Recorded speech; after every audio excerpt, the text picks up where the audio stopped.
people regarding the terms.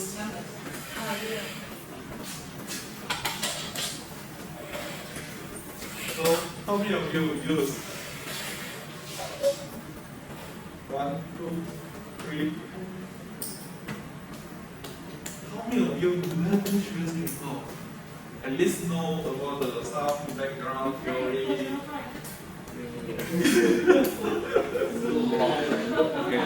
Okay, still okay. So at least I still can go deeper.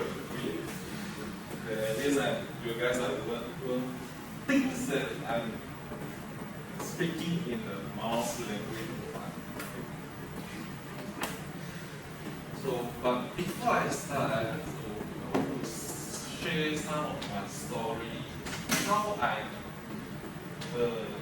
get in touch with the HPLC before. Hello, welcome. It's okay, so actually, my first contact with the HPLC is back to 2009 for my FYP project. So can you imagine FYP project have to include the HPLC, GCMS, and NMR. That's how tough my life is. Sorry to say. And of course I didn't expect to include those high-tech instruments into my study. But unluckily, I got the chance, unfortunately. When I first, the title given to me is just like isolation or chemical profiling of the sulfur from an island in Sabah. And there's no setting about the HPLC, GCMS, or NMR at all. But and when I come to that topic, I was thinking like, oh, it's the only topic that includes the scuba diving, and I choose it basically just because I can get a free diving.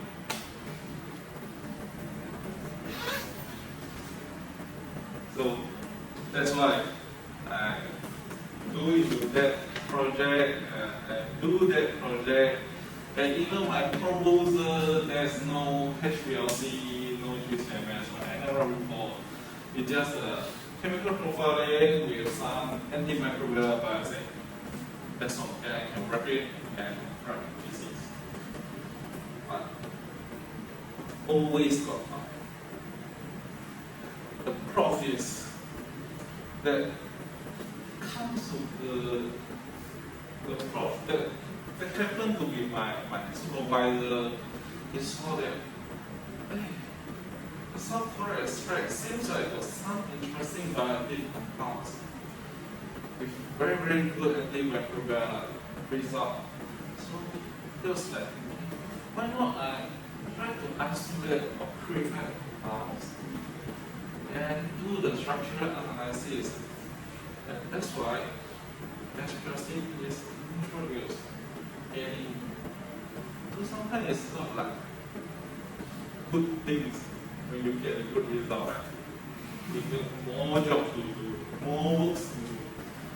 So yeah, HPLC is added and together with the NMR after as well as the compounds. So basically, the HPLC used in the project is for the isolation and purification purpose. So when he taught me the HPLC, so he will initially he just pick up from his library. Actually, he got a library of the columns. Just like our labs. A lab in the project. A field column, a series column for you to choose. Oh, this is good. And he hand over me the axial linear column. not the same. It's very specific. Axial linear. He said this should be better. Good for the analysis. Good for the explanation. But when you look at the refer back to the literature, what we always see, CAT, right? So that's what my question also. Why don't CAT? Everyone is using the CAT. Why should I use the axial linear? Should I trust the axial linear or I request the CAT instead? But when you request your supervisor to change your column, it's a problem. When in UMS, when in old school, whenever you try to argue or debate with your prof, definitely your project is on the road. You don't need to think about the graduation or good grades for the thesis, right? So yeah, I will be passed. And eventually, I still got a very good result. And I still don't know why I should use the axial or the CAT instead of the CAT. So now, do you know why I should use the axial linear? Based on the overall summary, I got antimicrobial from the subforum extract.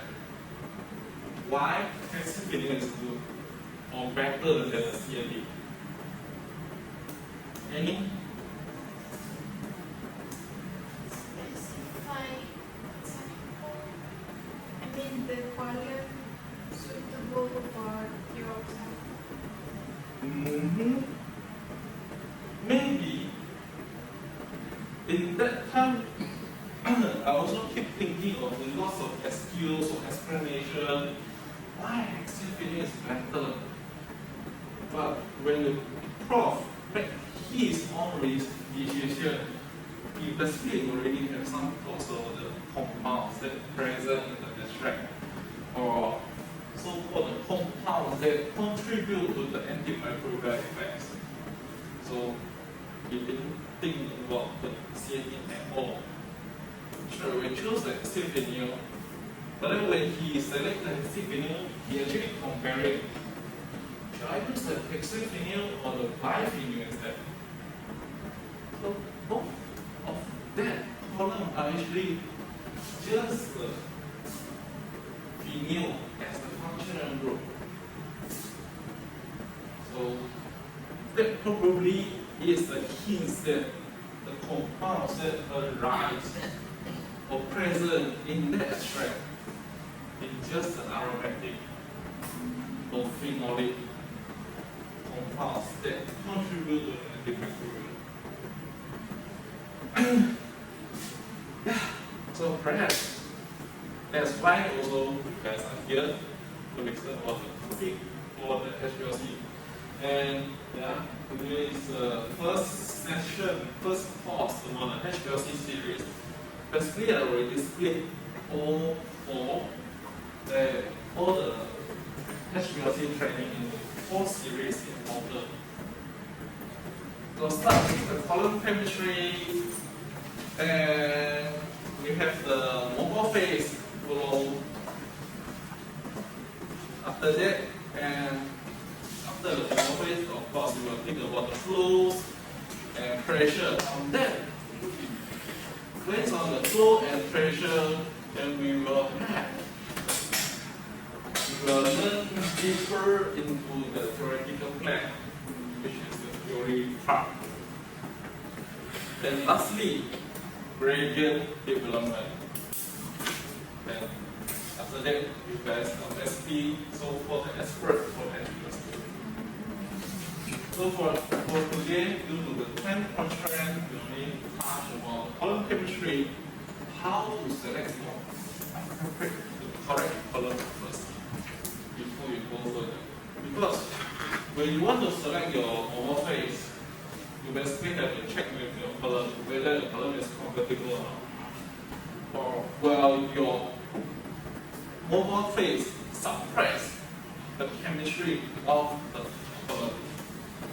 So that's the things you have to consider. So before you choose your monophase, alright, color chemistry is fixed. Then after you call monophase, then you talk about the flow, how you adjust the flow to maximize your resolution, and of course not kill your machine as well. Then the gradient, how to protect your color. So take note, the gradient here is not about the separation. The gradient here is mostly about how to conserve your color, how to prevent your color from clogging, and ensure consistency throughout a long time. So if you refer to the manufacturer brochure, they always tell you that one color maximum is just 5,000 injection. You won't go beyond that. I can share that my color is more than 10,000 injections, and it's still like new. Not because I use a black color, yeah, that could be one of the reasons, but how we use it for the gradient, that could save it for a long time. Okay. Yeah. So today, again, we will talk about the color chemistry only. So everything about chemistry. Of course, how to relate back to the interaction. Then, based on the interaction, you know which color, which saturation phase is good for you. Then, how to go further on the selection. So, in overall, today trainings will be, and the activity should be from 9 o'clock until 5 o'clock. But hopefully you can finish up a little also, which is really like 12 o'clock. You basically can stop if no further question or discussion. Then of course I will show you the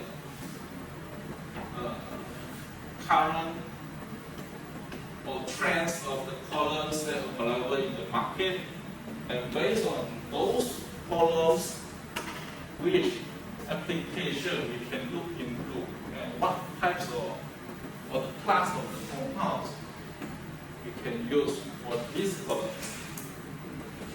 And of course, some examples for you with Q&A. Of course, it's either you ask me or I ask you. So if you have no question to ask me, then we can proceed to the test. We have some assessment for you all to test your understanding, whether you understand. Don't worry, there's no A, B, C. Great.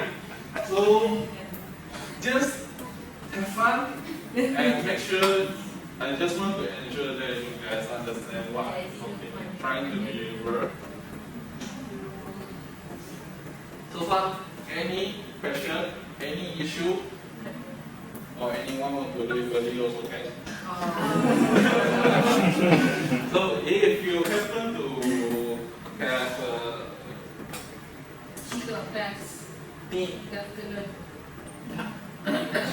it's free. So if you happen to have you need to go for color adjustment. Okay. Okay, so first we will start from the some brief introduction about the HPLC, because some of you might already know or familiar with it. Then we are to mention one thing. At the end of the training, you guys, you all really know how to choose a color. Not just based on the literature, but based on analysis. You guys are analyzing. So HPLC, full name, high performance liquid chromatography. So it basically evolved from the column chromatography. So with inclusion of the pressure, it becomes the high performance. So nowadays we always heard about the UPLC, HPLC. That actually just the modification on the pressure tolerance or the capacity of the pump only.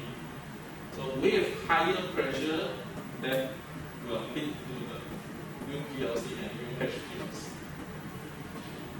And the separation actually is based on the binding affinity between the column stationary phase and your mobile phase. So today we start with mobile phase with the stationary phase, which is bubble part. And here are some of the HPLC instruments that you can easily find in the market. And of course, different brand will give you a different morphology, looks of the machine. And you will notice that all of them are basically also these components. So you will have the absorber, reservoir, pump, injector, column compartment, detector, and of course, one PC for the data acquisition. So for detector, We will get the slide after the yeah, don't worry, I will provide. So yeah, we can have different detector like UV, PDA, DNA, or mass spec, or even RF detector. So here are the brief schematic how HPLC works on. So basically you will have two bottles.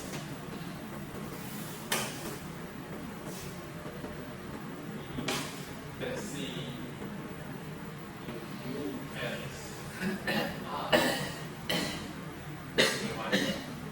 that works.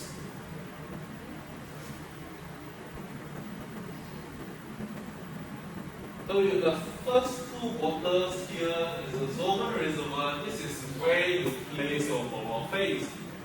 So the mobile phase here are basically like the carrier phase that will carry your sample toward the column for separation. So here is the way you inject your sample. Of course, you inject into the valve. But nowadays you don't need to do the manual injection, it's all by computer with the auto sampler. So it will inject into the valve and the valve will bring it immersion. So for the merging with the carrier phase, which is the mobile phase, through the column. So the column basically is the one who do the separation. That is the core. So means that whenever you change the column, you can separate different analytes. And basically, we will have so many columns to choose. Normal phase, reverse phase, of course, you have a preparative column as well. So this for you, what are the difference you can see? Aside from the wording, yeah, all the wording are different. So let's say analytical and preparative. What's the main difference? Function. Physically, this analytical and preparative column is just different by the size, the diameter of the column in overall. So preparative, of course, you can inject more samples so that you can have a larger quantity of the sample to be used. And HPLC, UPLC is how to say, it's referring to the particle size issue. There's a pressure, so how high the column can tolerate moving pressure. So of course, UHPLC, you always say that you always can hear from the manufacturer or the supplier saying that, oh, UHPLC, you can go for the sub-micron column instead of the 5-micron column. So sub-2 micron column basically is, in general, is a smaller particle size. So as you go down to the size, your pressure will increase. So smaller the size, higher the pressure. Now, of course, higher the pressure, your resolution will increase as well. That's why HPLC will be more expensive at the same time. Again, another one, normal and reverse phase. Is it true that the flow you can normal one direction and reverse phase is going back to the other direction? Means that you just switch your current, then you will become reverse phase or normal phase. I'm trying to confuse you. Okay, anyone know what is the difference between the normal phase and reverse phase? Why sometimes we tend to buy a reverse phase instead of normal phase?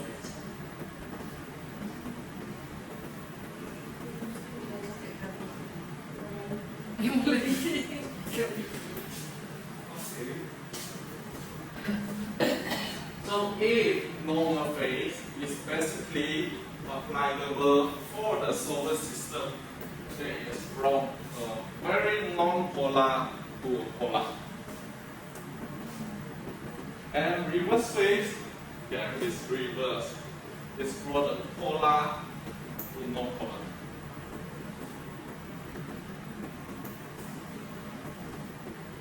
And you will see that most of the application or HPLC application that we use is basically start with the 100% of water or 95% of water, then slowly increase the methanol or acetonitrile concentration, which that is reducing the polarity. So it's from polar to non-polar.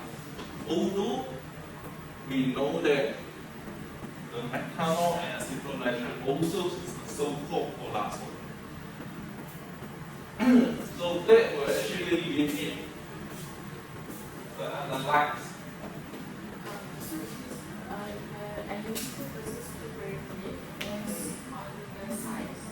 Yeah, it's basically the size. The size of the column and how much the sample can be injected. Pressure and the particle size. One is the diameter of the column. So of course, the diameter is larger, you can inject more sample. This one is the water pressure. Of course, the particle size go down, then your separation will be better. So why the separation will be better? Yeah, we keep that for the next course. The normal phase and reverse phase basically is the gaps of the mobile phase. Of course, the mobile phase has to be determined by your column as well. So when you say you choose your column, then you know you will use the normal phase or reverse phase.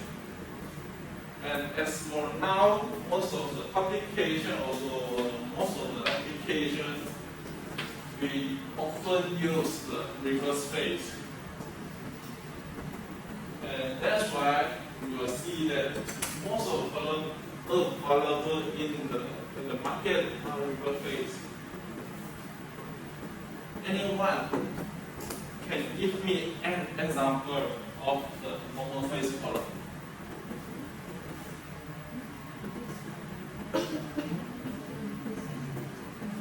This one.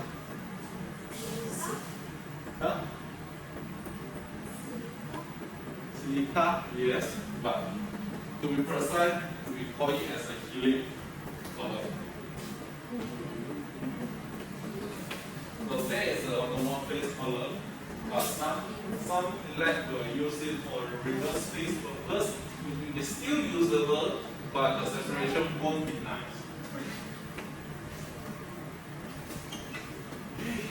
So I hope you guys are looking for this kind of monogram, right? Basically, once you inject it, you can get all the pig well separated.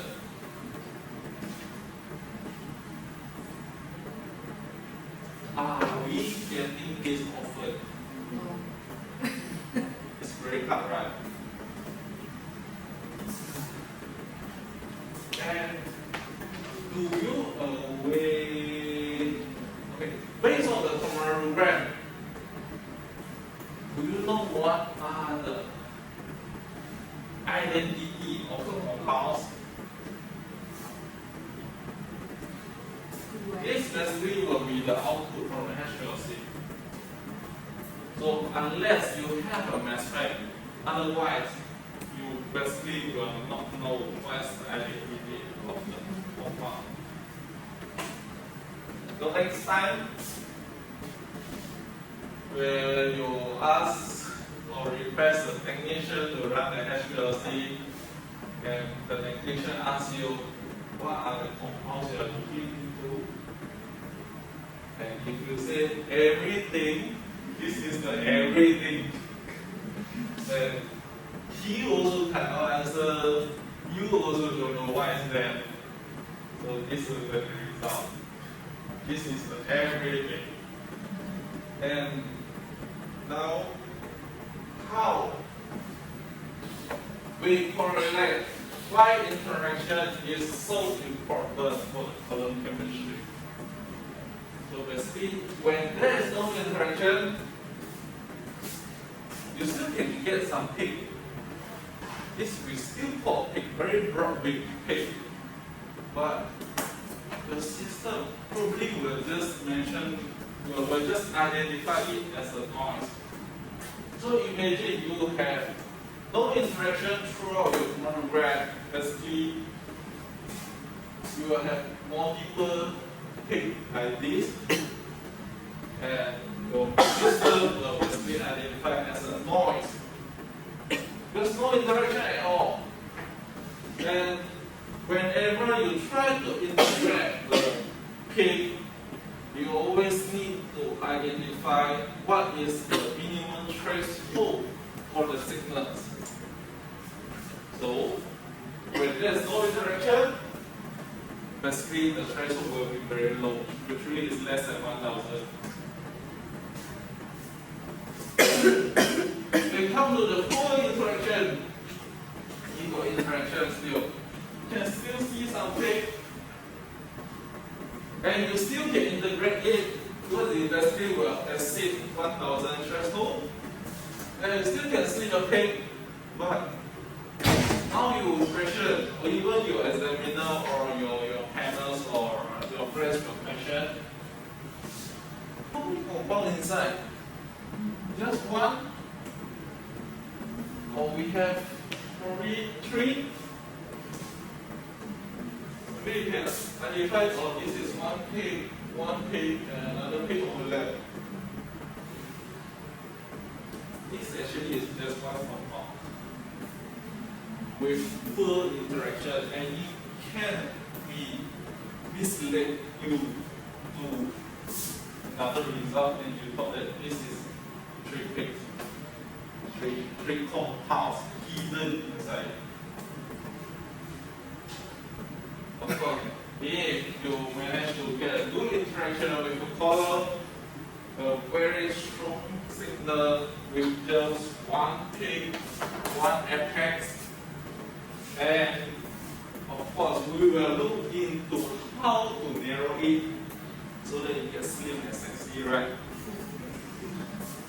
And you What get, I see the good threshold, mm, it means the intensity. yes, the intensity threshold. So when you do the integration, of course you can select you want to integrate or set a threshold based on the peak height or the peak area. So no matter it's peak height or peak area, it will be very, very small. Because your system will definitely draw a line, cross it, then see where's the gain.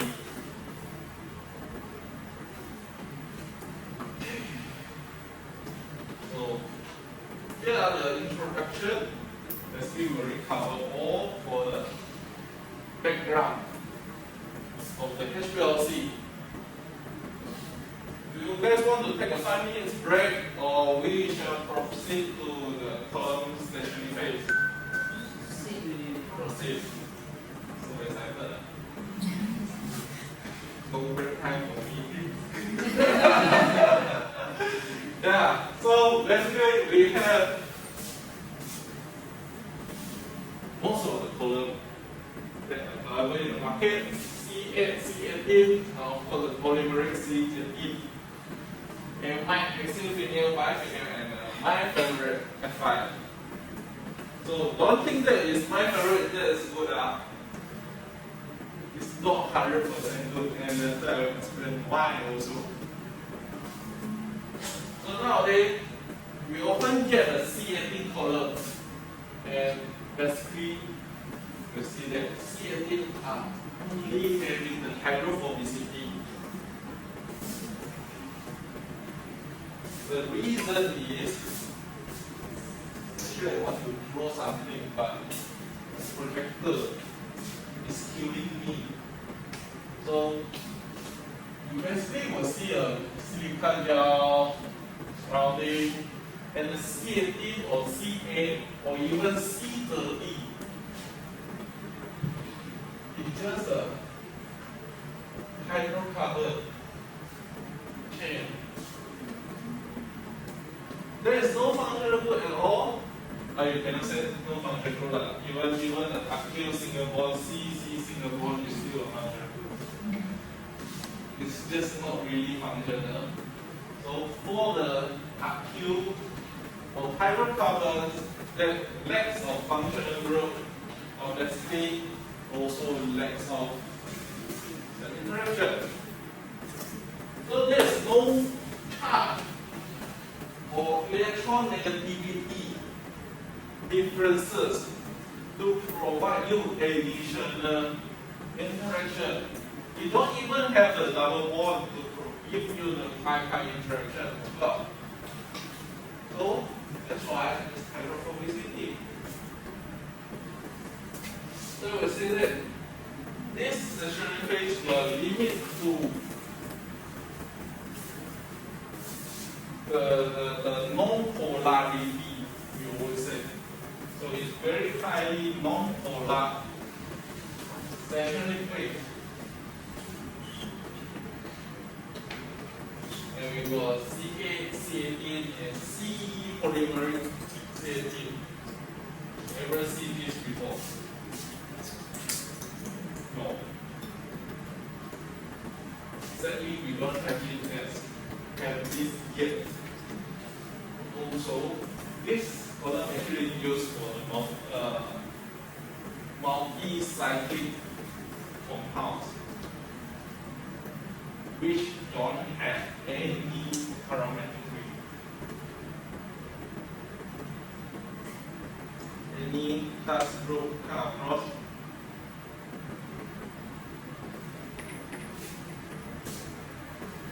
Actually, it's quite useful if you want to analyze the triterpenoid. So if you have a triterpenoid to separate the polymeric C18 would be good. So next we go for the amide, and we see what are the interactions that are available. So in fact, amide is much more useful the CAT. But is it common? I go to 10 labs, only maybe 2 labs are having the MI. Some even ask me, what is MI color? Is it ever exist or not? Okay, that's the not popular, unpopularity of the MI colors. And often we will think that MI it should be used for the peptide only. It's not really applicable for other compounds. So that actually is quite a misleading. So amide, yes, you have an NH group and together with the O group, draw it entirely. So basically you have C double bond O together with NH. So this is the amide group.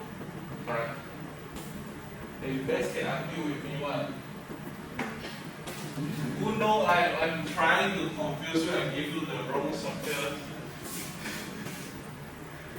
Okay, so amide, yeah, basically you have a carbonyl group, you have the nitrogen and amine group here. And yeah, so based on the structure, you will notice that there are 2 lone pair over here and 1 lone pair over the nitrogen. Of course, the lone pair over the nitrogen will be basically inactivated if come to the amide structure. So basically, the function for the amide is just based on the carbonyl part. So you have the lone pair. So definitely you will have a lone pairing interaction or electron negativity because the electron club will definitely pull out to the oxygen part. So once the electron negativity is like biased already for dipole moment, so you will have the dipole-dipole interaction. Next, about the hydrogen bonding. As long as you have a nitrogen and oxygen, or oxygen will have a hydrogen bonding. Although it's not so strong, but it's still there. Hydrophobicity.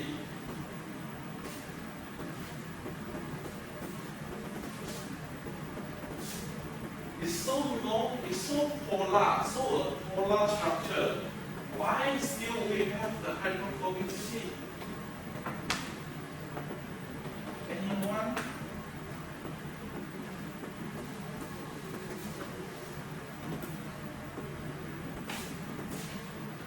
We basically have a silicon gel with a O and H.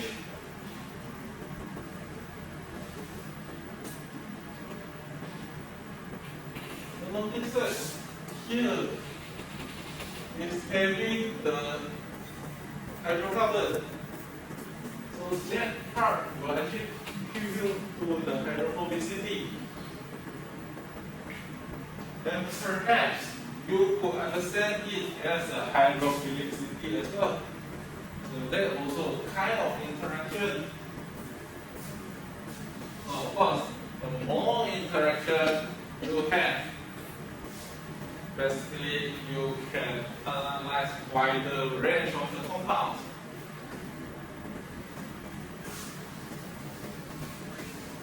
So next, we look into the vinyl-based column.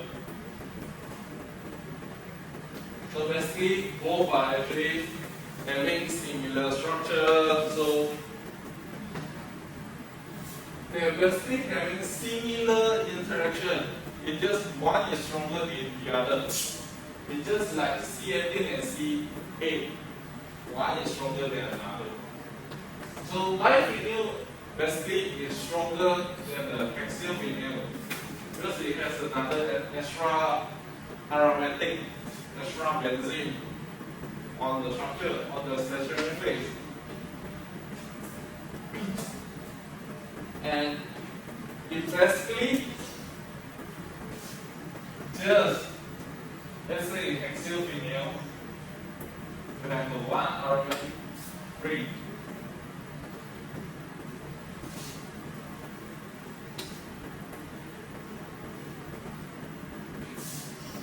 Is there any additional functional group? Electronegative functional group like chlorine or oxygen or even nitrogen.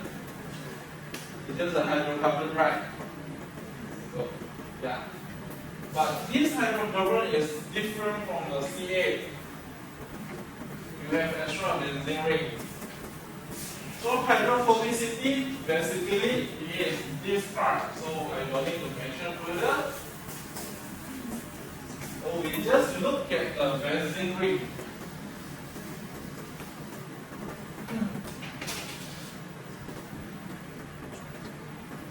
So if you look at the benzene ring, yeah, basically it's a lot of 2 with the pi electron.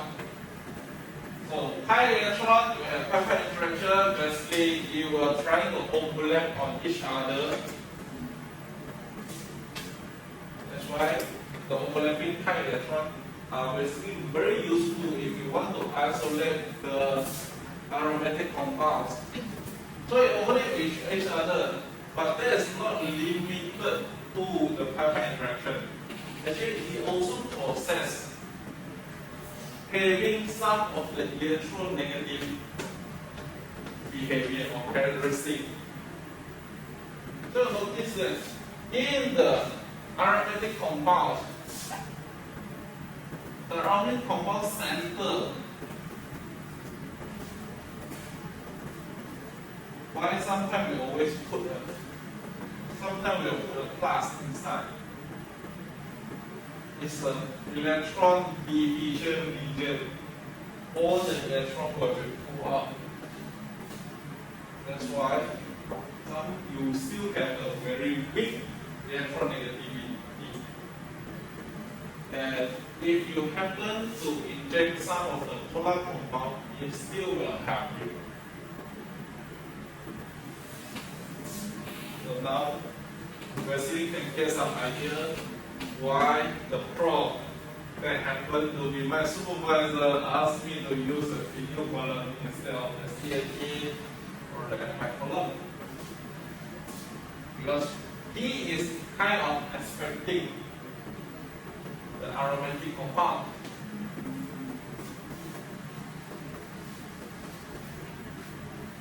So let's come to the F5. What will you expect from the F5? So the F5 structure basically is a benzene ring still. It's still with some binder together with the slip cup. It's just that the structure, the hydrogen, is replaced by the fluorine.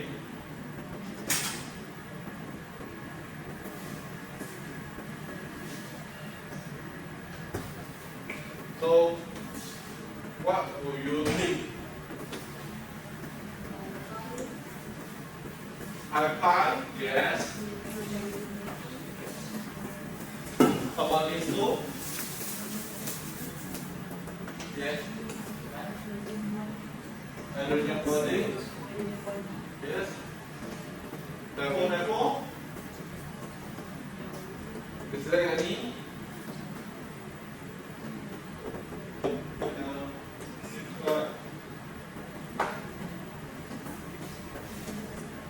It's basically more. That's also why I become my favorite.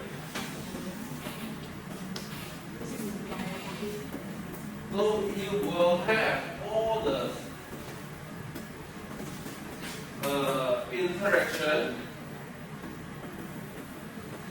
But at this point, as you compare to the bifineal and hexafineal, we actually have additional or stronger electronegativity because of the fluorine itself.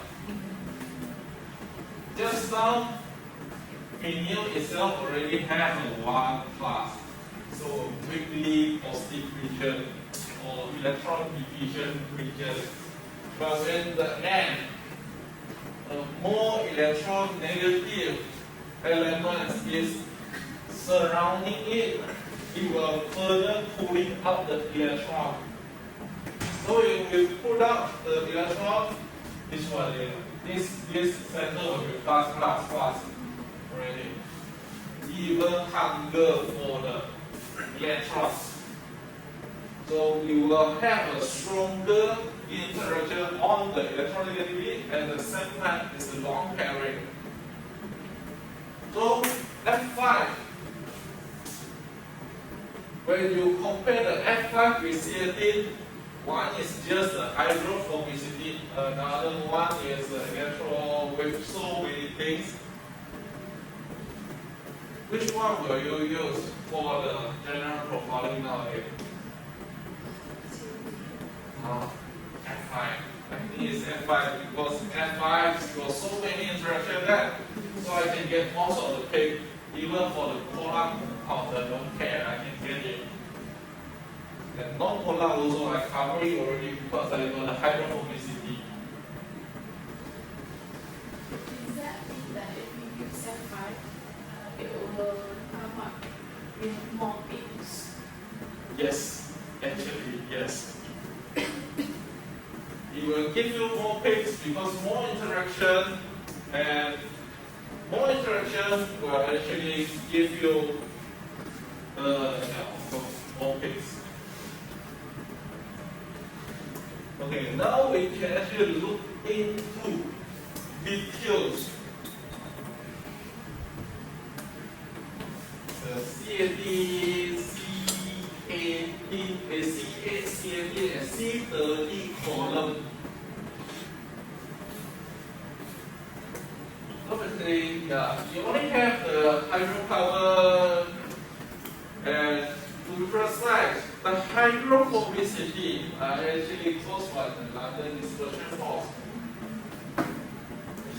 It's a very temporary, it's electrostatic force. Means that whenever the polar compounds come nearby, you will temporarily charge with electrostatic electronegativity, but it won't stay long. That's why even with no interaction, you will still see some very minimal peak that will eventually go for the noise still. But why is so common? You see that? When you buy the instrument, you get a new instrument for that. They will give you free C18 for sure, and it's the cheapest one. You basically can get one C18 column, but with just 3K, 3,000, or some even if promo 2,000, you can get it already. Very cheap. A very good starting material. And why? It's still widely used because we have to cite the citation right with pictures and so. So we use it so that we can easily get the reference. We cite their protocol so that nobody will question us. Alright? And when there's no citation for the reference, you always will get the question like, why you choose this column? But when you cite the C18, we can just say so you cannot question me. And that's why.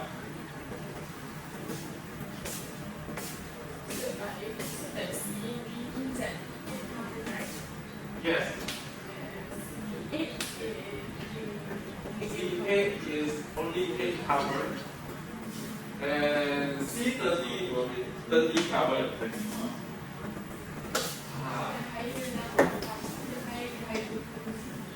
Yes. So, since you asked that, so we can go further. Why? What's the application of the C30 instead? Why we need so high carbon loss?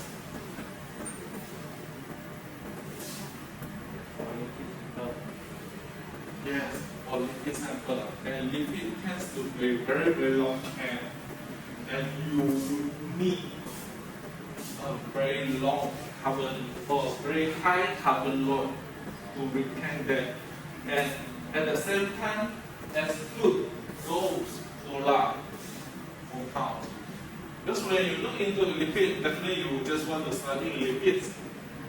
You will try to ignore those phenolics or organic acid and even the peptide. And you will know that C30 will not retain any peptide. That's why it's easier for you to target from one analytes. Of course, when you choose a C30 and you have to do some modification on the mobile phase, you no longer can use the acetonitrile already. There will be no logic because lipid is very hard to dissolve in the acetonitrile also. So maybe you have to think about the isopropanol. Low C8 means that smaller hydrophobicity. Yeah, this is will be for smaller molecules or smaller remarks that can be used. When you want some hydrophobicity but not so strong, you can consider the C8. But C8 is not so common because whatever C8 can do, C18 also can do. And you don't even need to change the mobile phase as well. So why we want to buy the C8? That's why C18 will be more common and C30 will be for the lipid specific.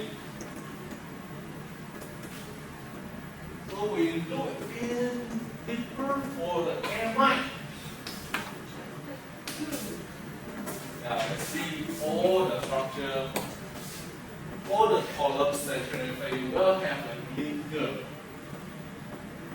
which is the hydrocarbon that connect to the functional group. So this hydrocarbon, this linker usually is a 6-carbon hydrocarbon. That's why we have an axial vinyl as well. The axial, this one, is the linker.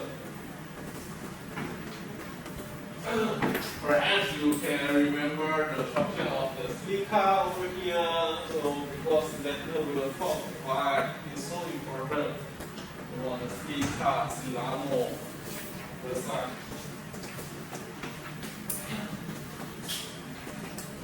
Okay, give me a moment to drink some water.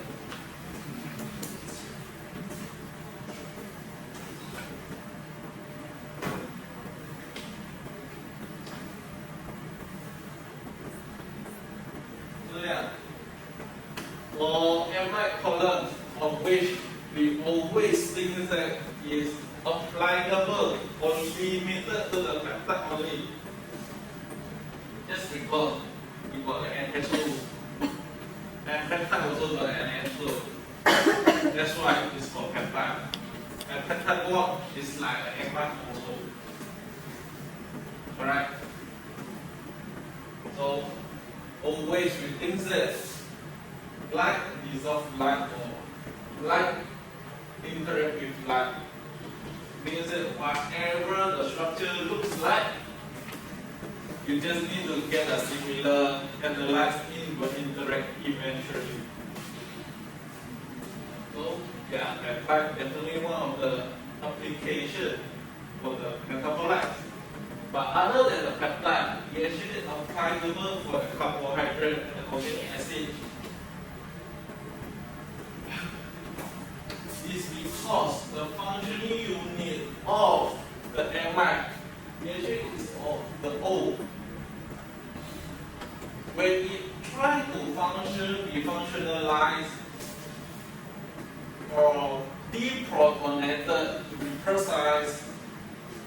Because whenever you use a color, you will definitely get some formic acid, right?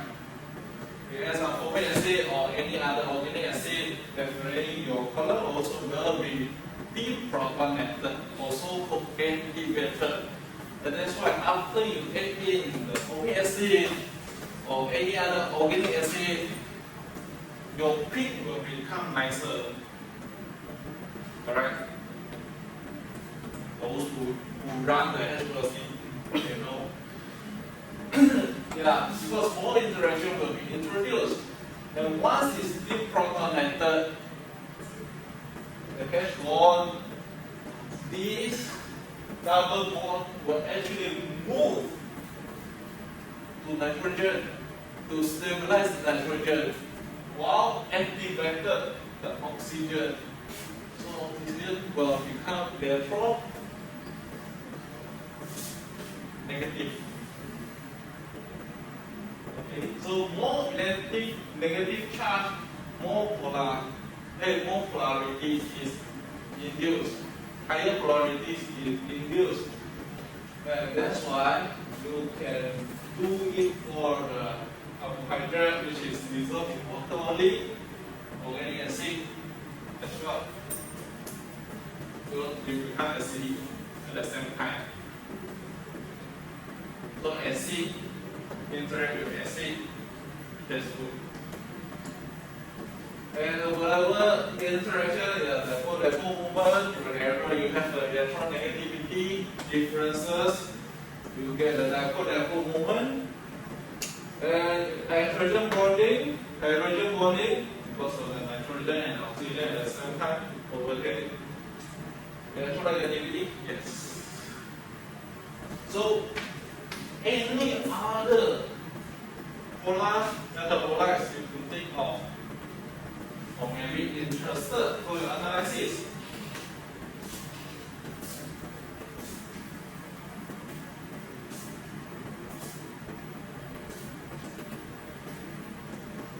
We are actually quite fast already. It's like fast forward already.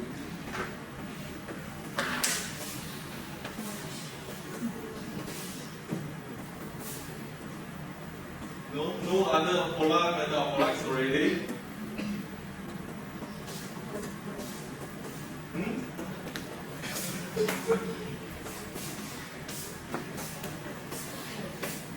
Now, basically, just these three in general, because the rest will be classified as a lipid. We got a polar lipid, or non-polar lipid, or semi-polar lipid. And even the terpenoids are classified as a lipid as well. So, yeah, only these three classes in general. Of course, if you want to use it for the fatty acid analysis, yes, you may. If the fatty acid is short-chain fatty acid, that could be possible. If long-chain fatty acid, sorry, consider the CND better.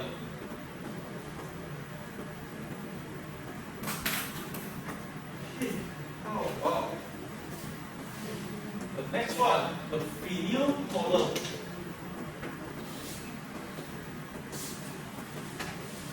So again, phenyl polar, you only have the phenyl structure. It's either your phenyl is one phenyl or two phenyl. Of course, if you have two phenyl, five phenyl, or if you even some Japan company, you will make it three phenyl. That means you have more interaction toward multi-cyclic or polycyclic aromatic compound. pH. Those who work on the pH, because you already know the health concern, the environmental concern of this compound. So yeah. Then this color will be very useful for the pH, for these aromatic compounds. So basically, we only have peptide interaction because there is no other electronegative element on it. So in pi-pi interaction, because of the pi bond of the aromatic compounds, at the same time you have some hydrophobicity from the linker and electronegativity because of the electron efficient region.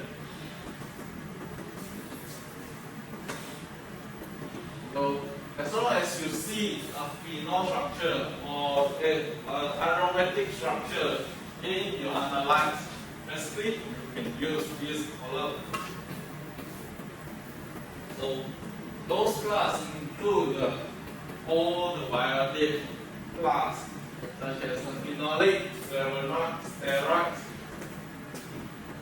And you can notice that all of them are actually biotic. So you don't need to worry about the antimicrobial if you use this. Basically, whatever the pig you isolate, that really will effect on the antimicrobial, anti-cancer, or even the antiviral, viral, anti-anti. We sure got one. So next is the F5 model.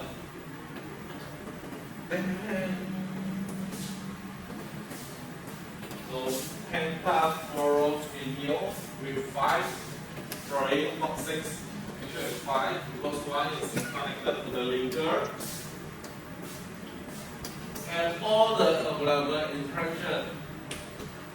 So application, most of the metabolites, yes. The weakness, also most of the metabolites. Uniqueness, the stationary interaction can be switched on and off. Means that some of the interaction, if you don't want it, you can cover it. You can switch off it. It's not just a simple chemical. So aside from those that already been introduced to you, this is the only one you can switch on, switch off, based on the mobile phase.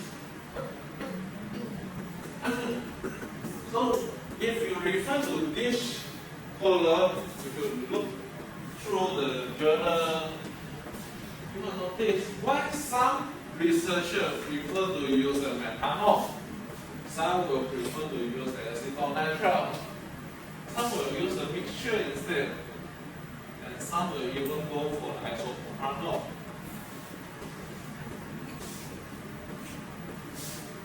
It really refers to the mobile phase and your analytes of interest. Of course, if you use the acetyl nitriles, that means you are covering out the pi-pi interaction. So you are looking into the electron negativity or small polar part. You try to avoid those, or you try to minimize the interaction between the aromatic compounds. You don't want to see them too much. So you use the acetyl nitrile to cover it up. So if you use a methanol, you are so-called inducing the pi-pi interaction. So let's say you are covering up those hydrogen bondings because your analytes will build up the hydrogen bonding with your solvent instead of your product.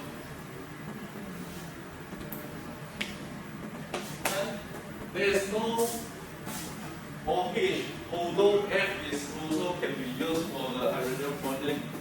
But hydrogen bonding, if you have the hydrogen inside the structure, definitely it will be better, it will be stronger, the hydrogen bonding.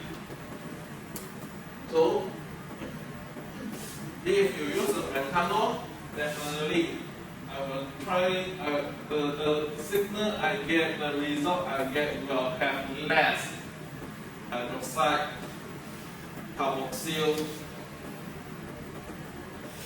or hydroxyl group in the structure. Because the interaction will be focused on other region, which is the dipole-dipole of the long pairing instead. So that's why we call this as a switchable stationary phase. You just play around with the mobile phase. Yes. You can switch on and off and choose your interaction. Why I say it's weakness instead of the strength as well. It can apply for all. It gives you so many interactions.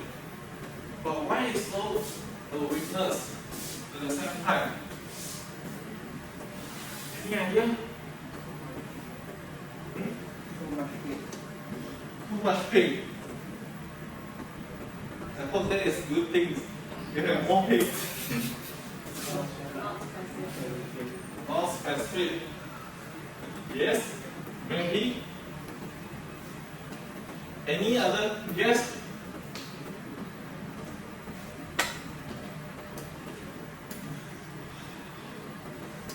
Try to think what else I can try. Okay. Actually, it's very simple idea that if your boss asks you to do one task, can you do it well? Right, you just focus on one task. Let's say teaching, no research, you don't even care about research, just teaching. Actually, you can give a good teaching. But if you are capable to do a lot of things like hosting events, doing research, publication, supervising students, can you do well?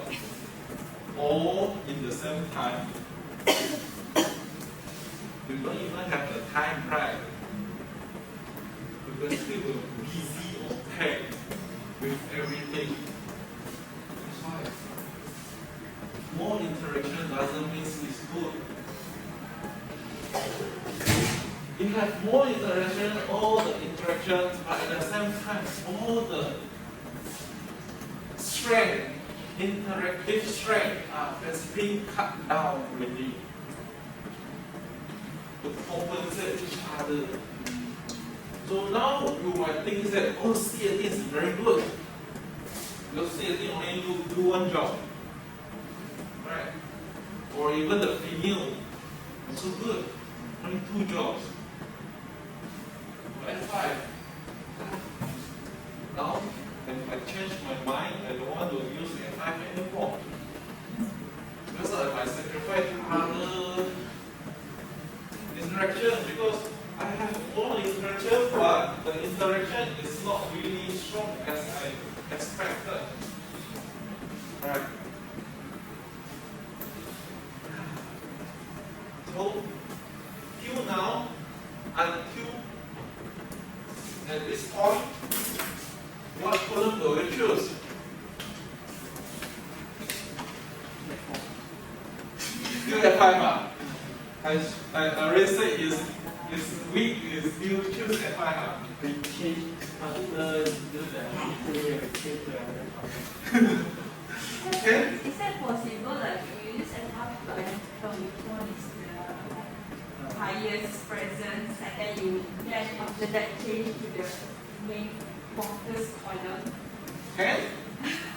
Can also, because people do like that also. Then you need to be chill. Yeah. I also have the experience of doing like analyze one time with the CAT and analyze another time around with the F5. So I get the one with the hydrophobicity only and the one with most of the interaction. It's like an orthogonal analysis so that you know which one to actually better. And you can easily pick the middle one. Is it if you think that the F5 is too many pain, CAT is too less, then I want to look for the intermediate.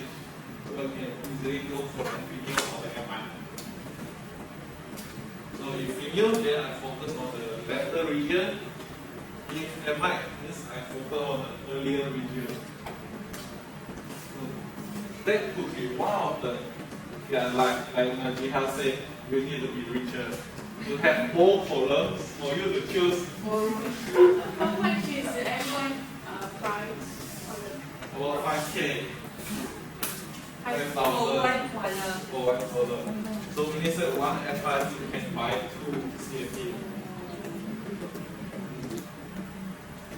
But usually it's like it can be all, but it has minimal interactions, right? So usually the final thing is usually a lot more poor interaction in it. Yes. And Another thing is you have to consider about the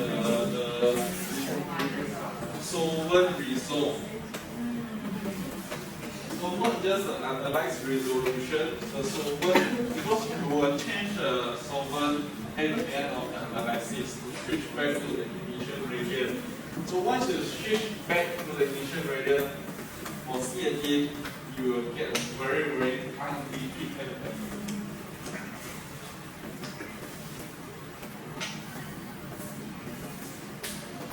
So anyway, even the ugly thing also it can be improved.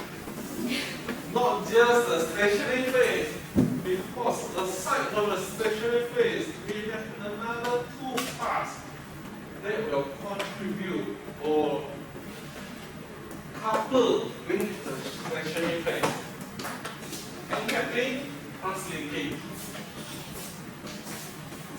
You want to know these two terms before.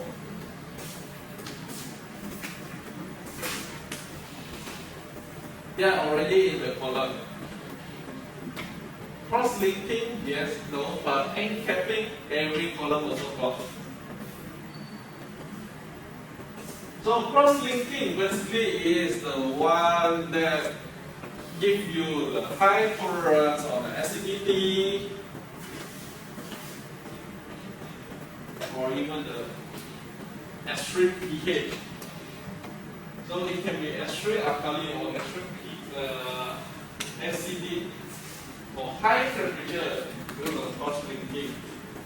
So this is for the acidic application. When will you use acidic pH?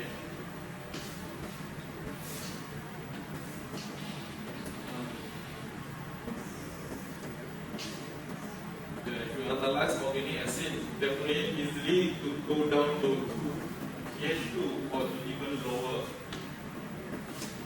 So when you analyze acid, you also know that your column is constructed chemically. Means that whenever you put in some acid, you probably will destroy the column structure. So how you ensure that your columns can survive? That's how.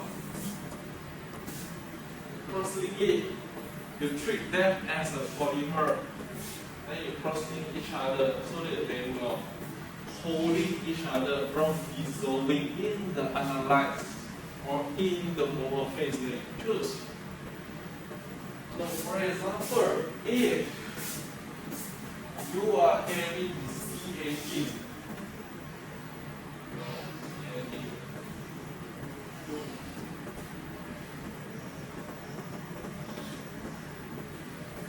so whenever you put in the acid, it could be digesting down the line, breaking the bond. And this line, this sectional phase bar basically will be washed away. But if you cross-link it, although it's break one part, it will be held by the neighboring structure. So after you wash it or after you analyze it, you flush it with your mobile phase, your mobile phase, this will rebuild. So it will be stabilized then. So this is how cross-link can help.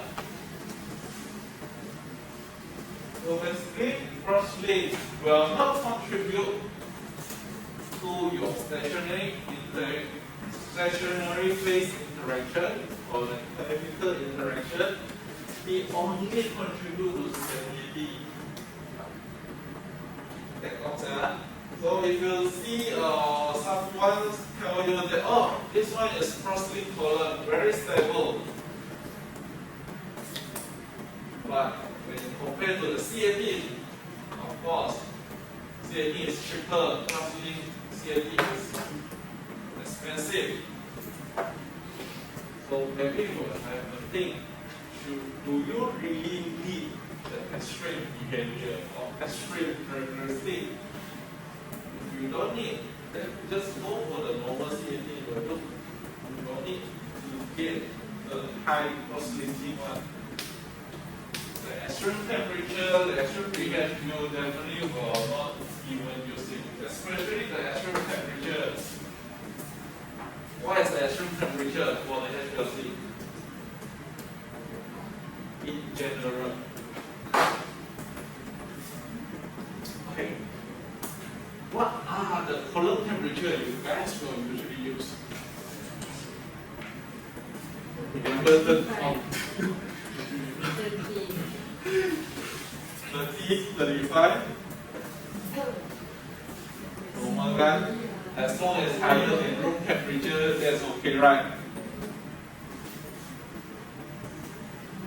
Recommended actually is 35, not too near to the room temperature, because whenever the pressure builds up, it will increase the temperature. So if the temperature increase is very near to the threshold that you build up, which is the 30 degrees Celsius, it can easily exit. Means that instead of heating it, your column compartment might have to cool it down. So that's one concern. That's why we will set it higher, which is the 35 in most of the case. But you will notice as well, most of the literature will not go higher than 60 degrees Celsius. So as you go higher, definitely your stationary phase will become fragile, easily to break down, easily to degrade, and easily to be washed away. Meaning that eventually the column that you use will become chilic column. Although you are using the CAD, but eventually become chilic after your analysis. It is because you heat it up and everything is washed away. So 60 is the maximum that we always think, and every single degree Celsius after 60 degrees will shorten your column lifetime by half. Means that 61 degrees Celsius, the maximum injection will be from 5,000 to 2,500 already. And 62 degrees Celsius, it go down to 1,000 injection. Okay, so maximum 60 degrees Celsius, or refer back to the manufacturer guideline. Some column will have lower temperature tolerance.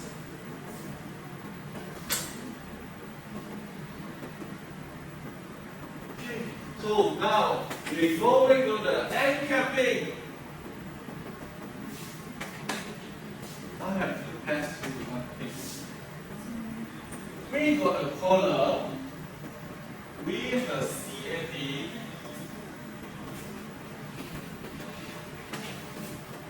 Where is the end capping? Where we should capping it? This part or this one? A or B?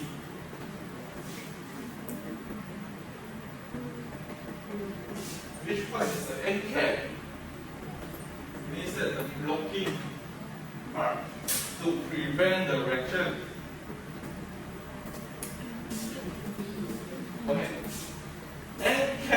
basically is to limit the interaction. Of course, I'm not going to tell you which interaction yet, but the interaction is arise from your stationary phase.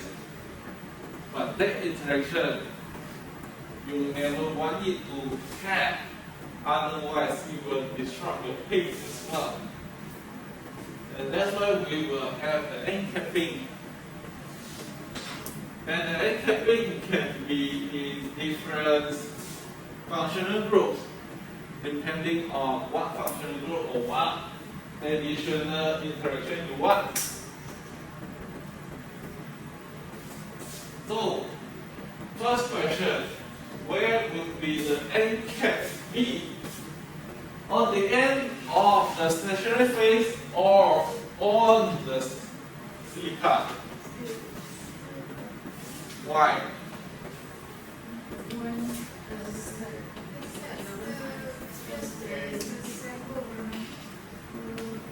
You want the sample to go into the silica gel, alright? The silica gel basically is a solid core that places the sample going to go in. But the answer is true. It's not here. It's on the silica gel. It's just that whenever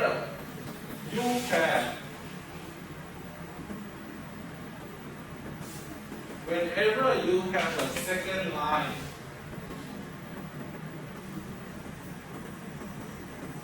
let's say CNT, you got two CNT over there. Well, it has the repulsive between each other, repulsion, or we call it as steric hindrance. Yes, right. You will try to push away as far as possible. So there's a limit on how many CNA to be added in each silica gel or silica piece. So what happened to the silanol?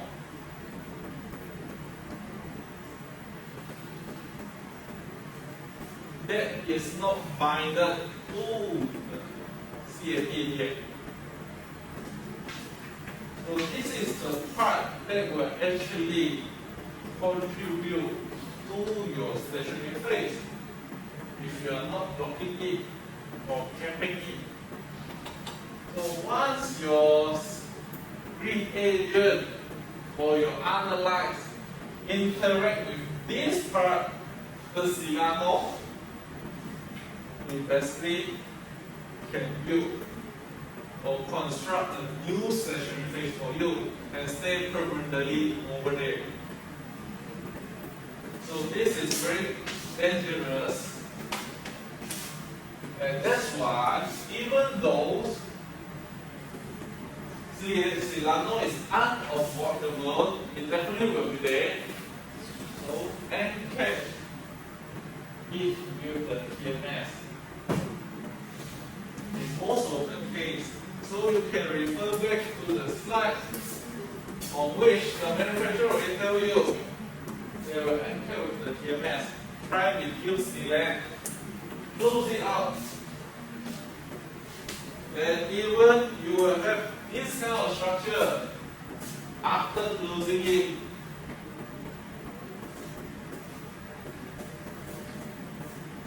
So that your oxygen, the silanol oxygen will not interact with your analytes and build another stationary phase. But the good thing is, you can clear out with the stationary phase interaction by adding the NCAP. So have you noticed that some C18 can tolerate with 100% water, some C18 cannot?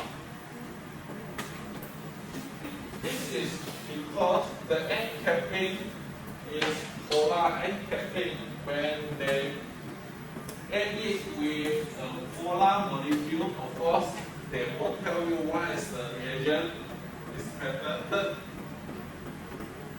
So when you add it with a positively charged or negatively charged molecules or functional group, yeah, it's subject for the 100% water. And that's why some of the CFT, although we say that it's a very hydrophobic stationary phase, and you still can get some peak for the early wrap, which is the polar or then semi-polar wrap peaks. So that's because the end-capping. So end-capping do provide additional interaction that compensate whatever disadvantage from the original stationary phase. So I forgot to bring the brochure for later we will show you, because there's a poster in the lab method and you can see that what are the CFE that available in the market but different behavior. Okay? Any questions so far? So do you mean the NKP? So we don't do that in the preparation process. Okay. Basically, once you buy the column, it already show you what are the NKP available. But definitely, it will not mention what are the chemical functional group over there. But it will tell you there's positive charge, or there's negative charge, or even polar or non-polar NCAP. So from there, you already know what can be done. And of course, when you buy the column, they also will give you a standard analysis result of the standard chemicals. So based on the result of the standard chemicals, you also can roughly know what is the range of the application. So that's why sometimes when you refer that too much, also one issue. So CFT will give you a range of hydrocarbons analyzed, and you see, very good, pale, well resolved. And when you buy the hexylphenyl, it will show you another set of the chemical standard, right? And both are not comparable. And it still will give you a very good pick for marketing purpose. So you will buy that too. But when your boss asks you why you choose that, because the brochure looks good, or because it's cheap, or the teacher says so. So now I hope you guys already, you all can basically know how to choose your color. Yeah. So the NKP means that another CFP column. No, you already inside. So meaning that when you choose the CFT column you want to buy, for example, the phenomics column, you at least have 4 types of CFT for you to choose.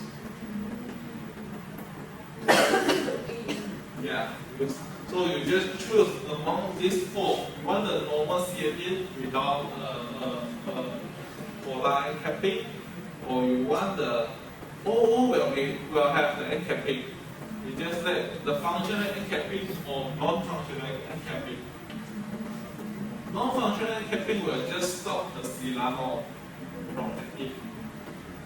So in functional end capping, then you can have additional interaction. For example, the one with the positively charged might be useful for the hydroxyl group. So that's why you can use it for the 100% water.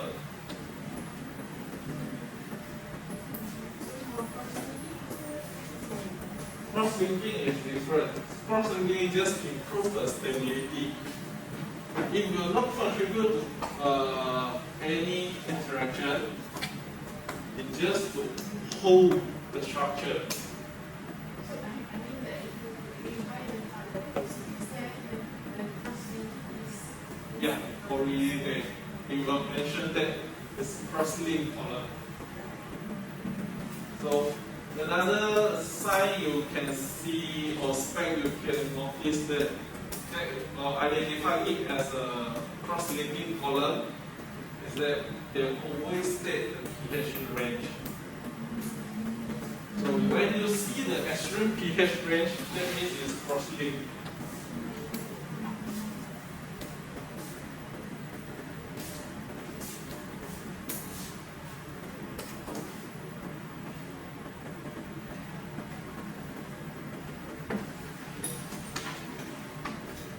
You want to take 5 or you want to go? Okay, give me 5-minute breaks, okay? Okay, just now we mentioned about the CA pin, right? You have multiple CA pin. So, don't forget, no conflicts of interest for the Amazon selling their product. But it's a very good example because most of the suppliers will not really highlight the campaign or even the details of the structure, chemical structure. So, if based on here, you basically have 4 types of the CAT. Okay. So 4 types of CAT, you have the positive charge, you have the this one is cross-linked, polar, and normal CAT. This one is normal. This one is positive. This one is so-called polar. So polar we will expect is negative. Usually it's contribute to electronegativity. the one that is like green and the normal. Yeah, of course. Cheapest one. So The 2.61 is the diameter. it's the diameter of the bead. One is. So we call this one is the HPLC color. So this one is. If you are having the HPLC, you can try 2.6 or 5 microns. So usually it's 5 microns. But if you know how to extremize your HPLC usage, you can try 2.6. We even use 1.7. If you know how to control the limit the pressure or maximize the resolution without killing the machine, you can try. But if you go for ask for the supplier, they usually if they know your model, they will not supply you 2.6 or 1.7. They're afraid you will complain them. Oh, you give me the wrong column and I kill my machine already. And I have to spend another 2,000 to fix it back. And one HPLC part is going to cost you about 60K. And we can buy how many columns? Okay, so in cross-link, as I said, you will always mention the pH.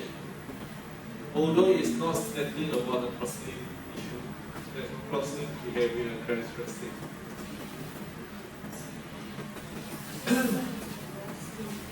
This one is a cross-link. People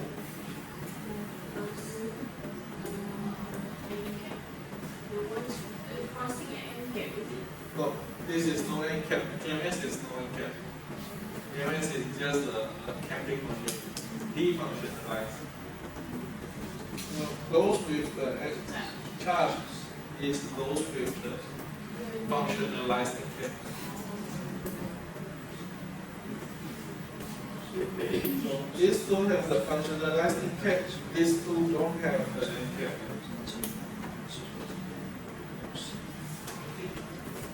So this is how I if you want to look into the interaction, they also provided but it just serves as a reference. You will not always align with the literature or your application. It's for marketing purpose. Interesting fact, it looks so nice. Okay, you guys can have a look later if you want. We actually have multiple copies. Okay, now come to the selection of colors. So first step of selecting your color, which is the common question that we always ask you, or the technician will ask you. What is your analyze? What you want to see?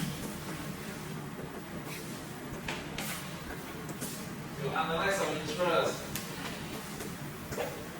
Do you know the structure of the analyze?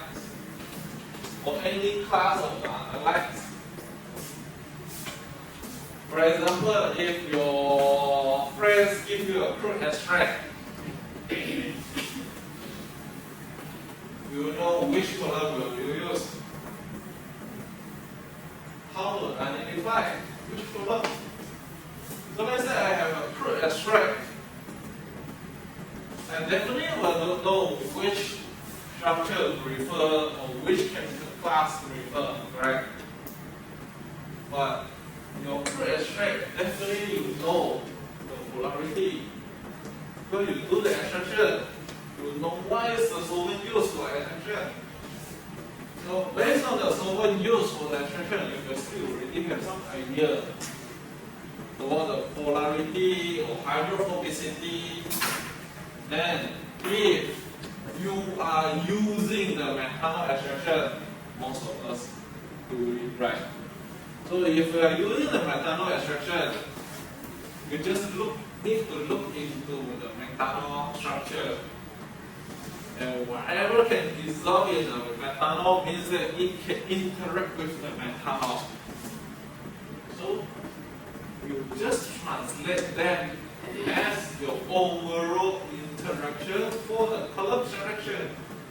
So you just assume that, oh, definitely will have the hydrophobicity, and definitely will have some electronegativity on dipole because of methanol in pair. So let's say you are using the chloroform for lipid study. Definitely you will use the chloroform for an extraction. So it will be very, very non-polar. Then we will say that how you inject into the color, because your HPLC definitely run on the methanol or the acetone naturally. So is that suitable for the HPLC analysis if we use the chloroform to extract? Yes? No? It will be yes if only you do partition. You do another round of separation with the methanol.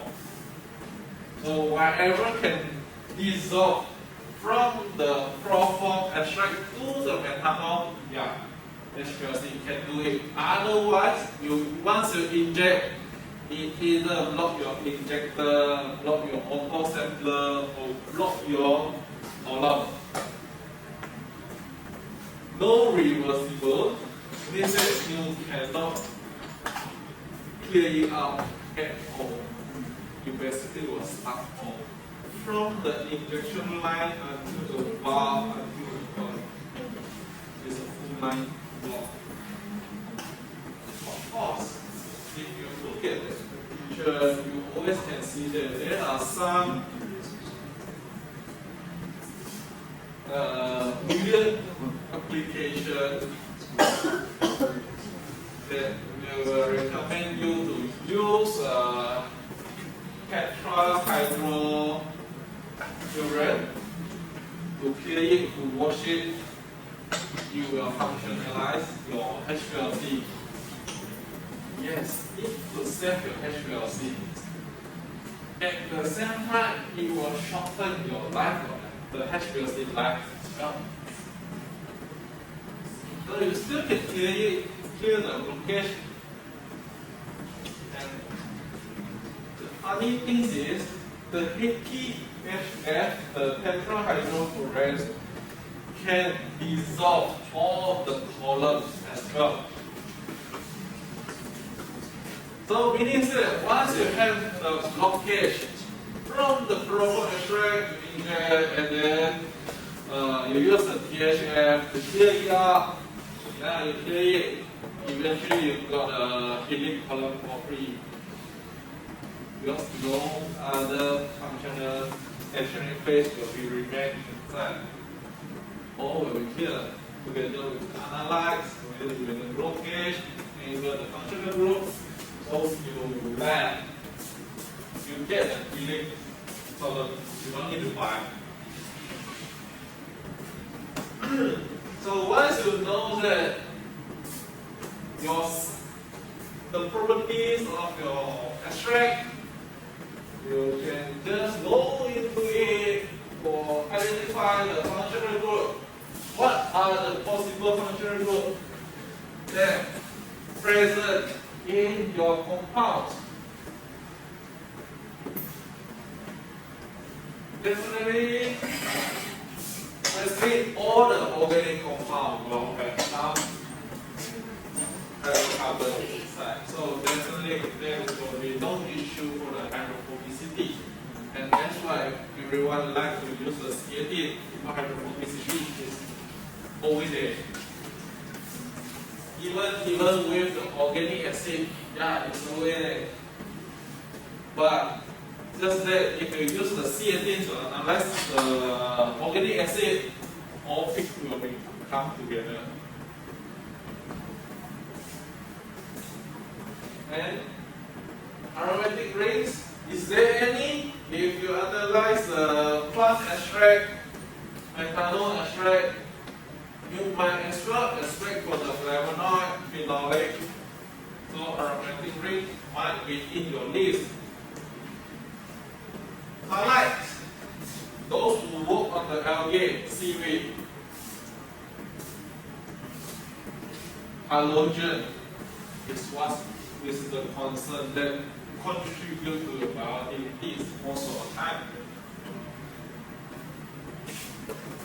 Then hydroxyl, carbonyl, carboxyl basically is everywhere. As long as you extract it with the methanol, it's always there. Then amine amide, yes, always there. Even higher if you include or add some portion of the water. So that's why you will see that some of the extraction protocol will use the 90% methanol together with 10% water. That is to target a peptide, peptide or alkaloids.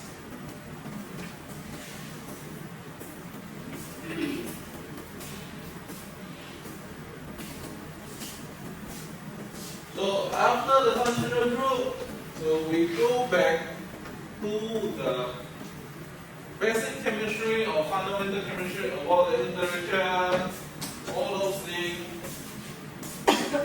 What are the interactions available or from your analytes to the stationary phase? So just now we mentioned about the interaction from the stationary phase. Now you have to look into your compounds, your analytes. What are the interactions is available? Then only you can match that together with the column. Then you can choose the right column.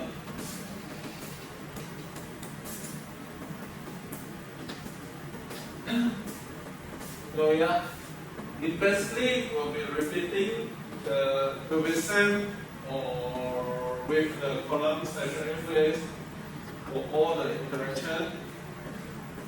So after you identify the interaction, you can choose the right column. From CA, CAD, CAD, again, polymerase. F5, extreme veneer, myoveneer, F5. This one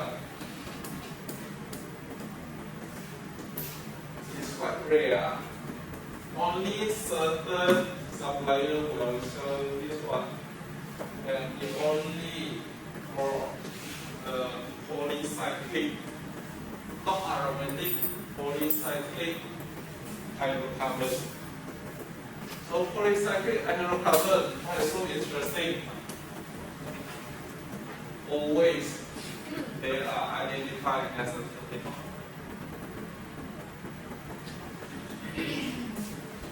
Yeah.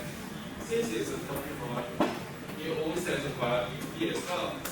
So that's why there is a concern. That's why it's not so useful.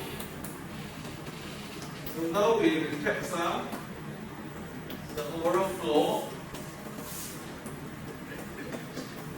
So always start from your analyze. That's why we always ask you, what is your analyze? What compound you want to see? Then only we can suggest what are the columns to be used. And based on the analyze, sometimes if you tell us the name, we basically will not know. We cannot memorize all millions of the compound structures. So sometimes you just need to email or send us the structure, the chemical structure of the compounds. Then we actually will just look into the functional group and project the interaction and suggest the column that is suitable for the analysis.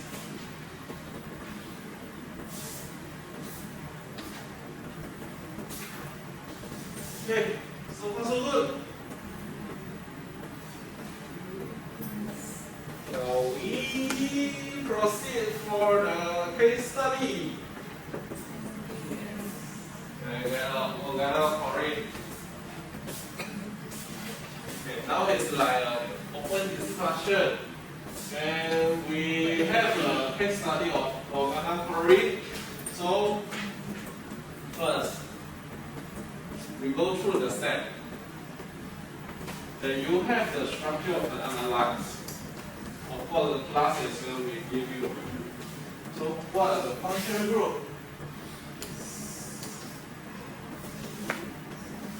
Huh?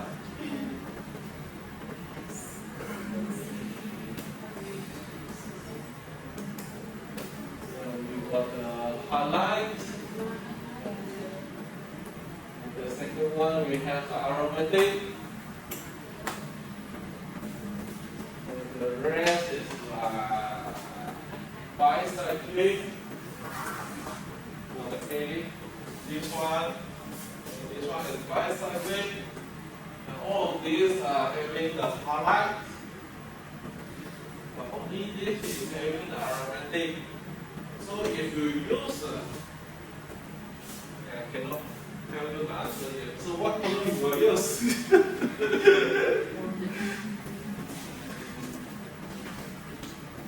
So what color you will use so that you can get 3 peaks and 4 well separated.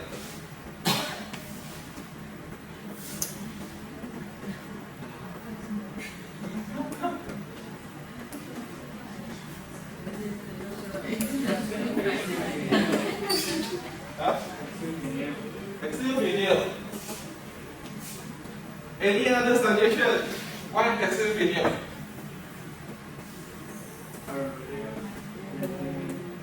So you go 1 page.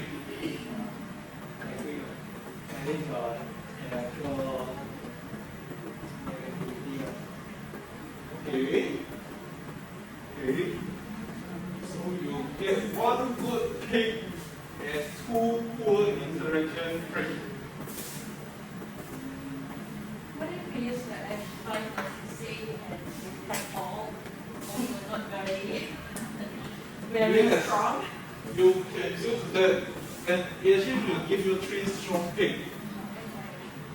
Yeah, if you use Fi, you'll get 3 strong peak because fluorine and chlorine have the space-time class. They will try to interact with each other. And even the center of the pentafluorophenyl will have actually trapped the chlorine because of the long pairing. Each chlorine will have 3 long pairs. So it will trap it. Yeah, F1 will give you 3 strong peaks. Any other colors? But if you let not have the F5, you might. Reason?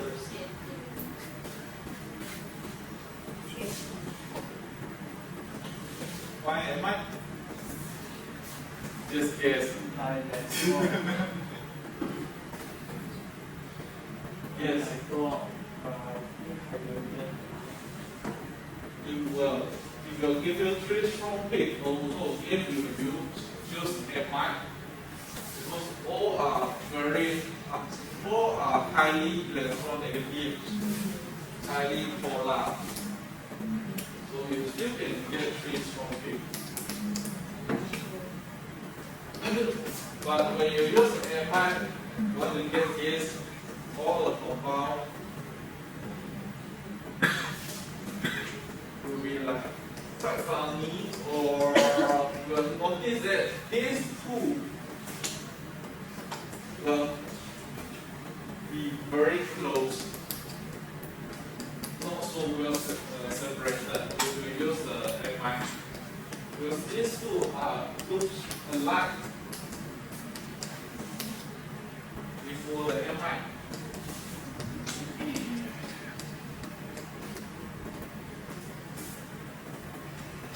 No answer? The answer will surprise you. Yes. That's recommended by the EPA, by the AOAC, by all those FDA standards. They all use CFP.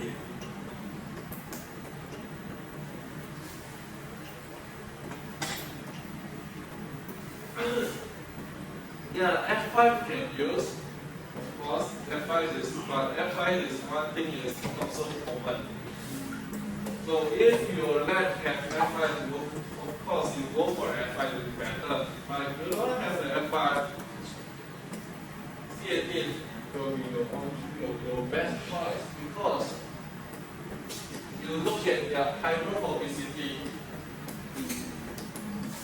you will have a very, very broad differences already. So one with the Taiwan, one with the Sulfonyl. So you will expect that this is the most polar in terms of this one.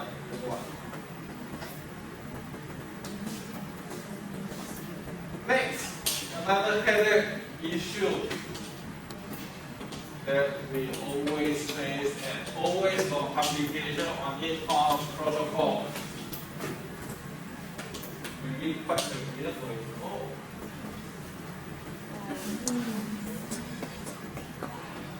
We've got so many derivatives of vitamin D and it plays so significant roles in our metabolism as well.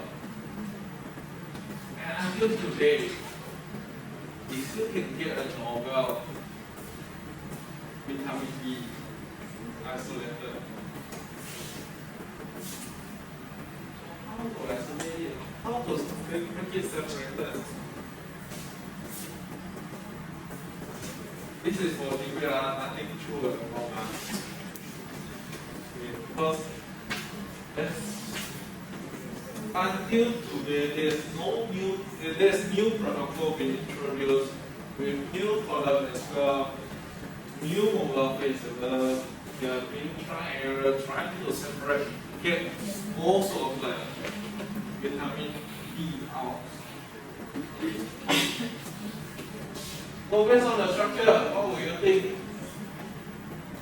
Maybe we can go with which column is not really suitable.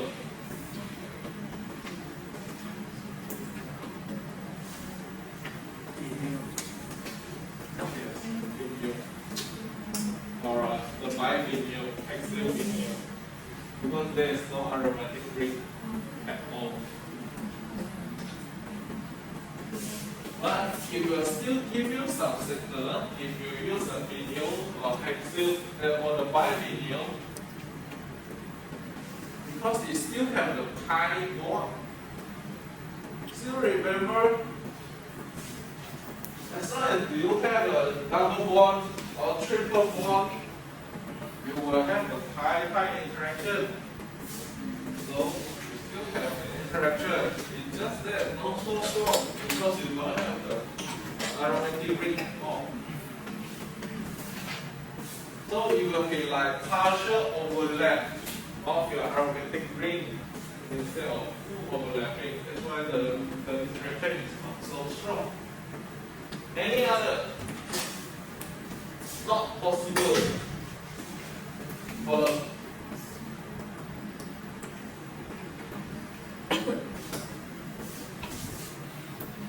can we use the MI?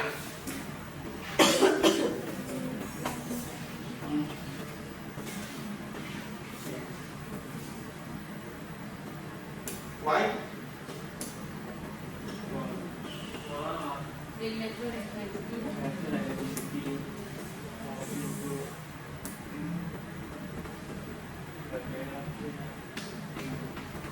The issue is very long chain, very high carbon load. So for this case, MI will not be possible already. Yes, you have high carbon load for it. Overall structure is high carbon load. And you have polycyclic, the bicyclic hydrocarbon. That means you are having lesser hydrogen at the same time. So when the hydrogen is lesser, means that non-polarity is higher also. The hydrophobicity also higher. So if you look at this structure, overall it's like 30. Overall it's like 30 carbon in the structure, but you only have a few oxygen with some with the sulfur. So that oxygen will not really help you for the hydrophilicity or the polarity. So for this case, MI must not be the choice. Eventually you will notice that if you use the MI, all will come into one thing. Because MI is based on the polarity, based on the charge or negativity. And you can see that this one you have 4 oxygen, this one also 4 oxygen. So these two must be overlapping already.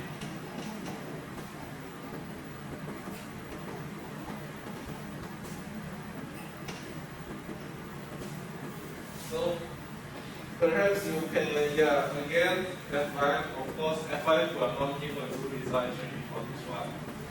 Because F5 also very polar stationary phase. And in fact, if you use C8 or C18, it would be good. But your C8 and C18 must be polar intact. So that you can interact with oxygen.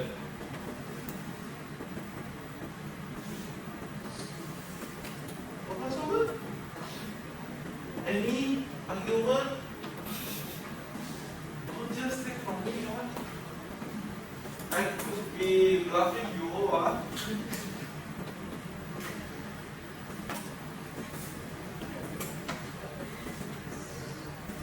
If I didn't read the document, you guys can guess what is this.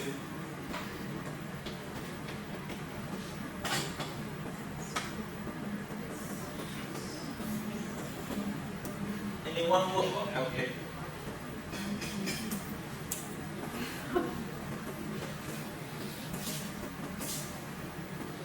you think it's familiar for you? I don't know if you must do it. Yeah. Yeah. So yeah, pretty much isolated from orange green algae. So what will you, which folder will you use? Aside from C18, don't suggest C18. Because C18 is everywhere, definitely you can get it.